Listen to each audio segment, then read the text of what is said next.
Good, good day everyone. Now I will discuss the purpose of ship routing info and ensuring safe and efficient navigation. So ship routing info is crucial for safe and efficient navigation by providing vessel with optimized routes that minimize risk and maximize efficiency. So this is achieved through several case functions. So first is hazard avoidance. Routes are planned to bypass known hazards such as shallow water, reefs, iceberg, and areas with frequent bad weather.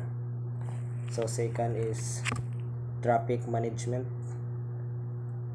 In congested shipping lanes, designated routes and traffic separation schemes or muna gitawag nga TSS help manage vessel traffic flow. It also preventing collision kanang magbangga bitaw. So ang ikatulo kay environmental protection.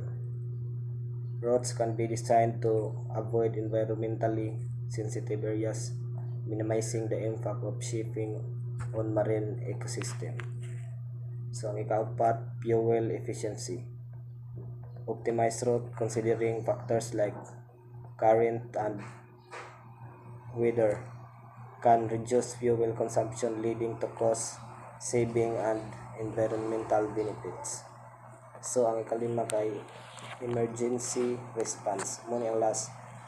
In case of emergency, routing information assists in guiding vessels rescue to the affected ship quickly and efficiently.